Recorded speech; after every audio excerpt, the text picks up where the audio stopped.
নমস্কার বন্ধুরা, কাহিনী এআই এর আরও একটি গল্পে আপনাদের স্বাগত জানাই। আচ্ছা, সেদিনের লন্ডনের কথা বলি। শহরটা না বেশ কুয়াশায় ঢাকা ছিল। বেকার স্ট্রিটের বসবার ঘরে শার্লক হোমস আর ডক্টর ওয়াটসন।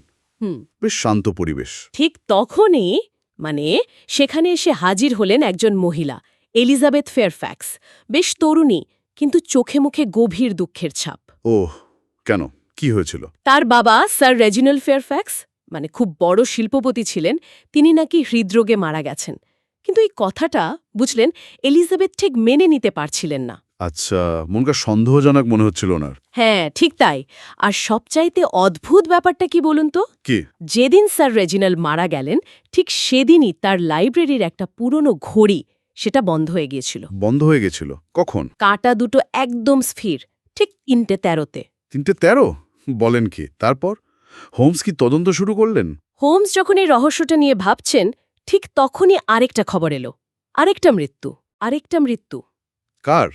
বিখ্যাত প্রত্নতত্ত্ববিদ ডক্টর অলস্টিয়ার ফিঞ্চ। তিনিও খুব রহস্যজনকভাবে মারা গেছেন।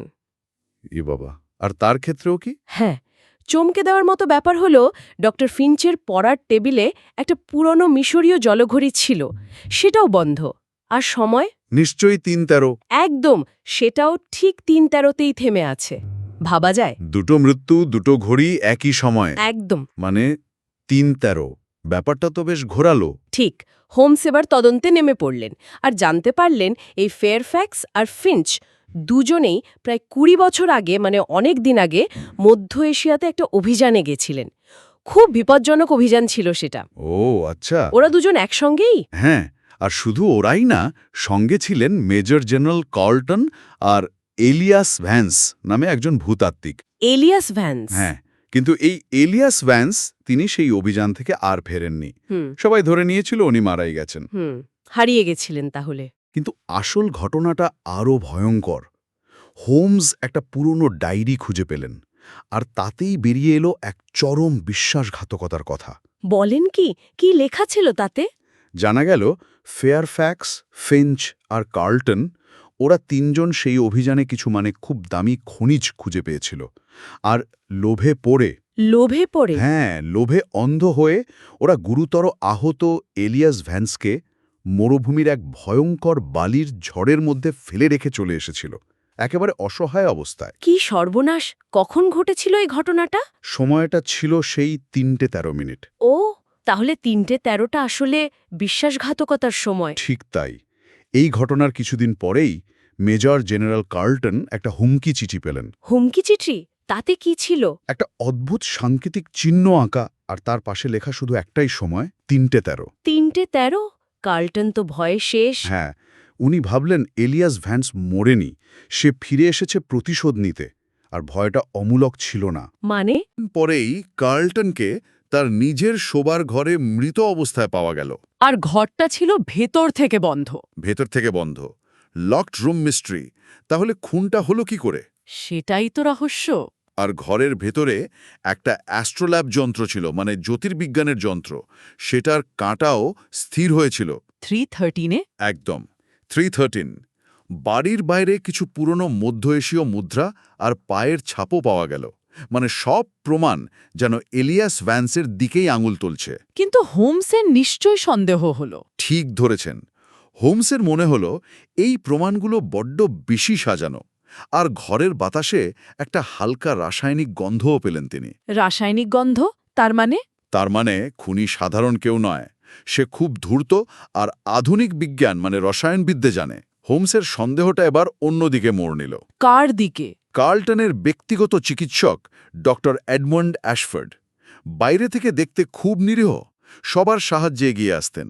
কিন্তু হোমসের মনে হলো এই লোকটাই আসল কালপ্রেট হতে পারে। আচ্ছা, তাহলে হোমস কি করলেন? হোমস এবার একটা ফাঁদ পাতলেন, খুব বুদ্ধি করে। তিনি এলিজাবেথ ফেয়ারফ্যাক্সকেই টোপ হিসেবে ব্যবহার করার কথা ভাবলেন। এলিজাবেথকে? কিভাবে? হোমস একটা গুজব ছড়িয়ে দিলেন যে এলিজাবেথ তার বাবার পুরনো কাগজের মধ্যে সেই অভিযানের কিছু গোপন তথ্য পেয়েছে, আর এলিয়াস ভ্যান্সের ব্যাপারেও কিছু সূত্র। ওহ, যাতে খুনি নিজেই ধরা দিতে আসে। দারুণ প্ল্যান। একদম। উদ্দেশ্য ছিল খুনি যেন লোভে পড়ে ফেয়ারফ্যাক্স ম্যানশনের লাইব্রেরিতে আসে আর প্ল্যানটা কাজও করল। সত্যি? কে এলো? এক ঝোড়ো বৃষ্টির রাত লাইব্রেরিতে এলেন ডক্টর অ্যাশফোর্ড। এলিজাবেথকে সাহায্য করার ভান করে এলেন তিনি। তারপর সুযোগ বুঝে একটা সিরিঞ্জ বার করে এলিজাবেথকে কিছু একটা ইনজেক্ট করার চেষ্টা করলেন। হ্যাঁ, ঠিক তখনই কি হোমস? ঠিক সেই মুহূর্তে ঘরের কোণ থেকে বেরিয়ে এলেন শার্লক হোমস। হাতে নাতে ধরে ফেললেন অ্যাশফোর্ডকে। যাহ বাবা, অবশেষে ধরা পড়ল খুনি। কিন্তু সে কে? মানে ডক্টর অ্যাশফোর্ডই কি আসল খুনি? হ্যাঁ, কিন্তু তার আসল পরিচয়টা আরও চমকে দেওয়ার মতো। এই ডক্টর এডমন্ড অ্যাশফোর্ড আসলে অন্য কেউ নন। তিনি হলেন সেই হারিয়ে যাওয়া ভূতাত্ত্বিক এলিয়াস ভ্যান্সের ছেলে জুলিয়ান ভ্যান্স। বলেন কি?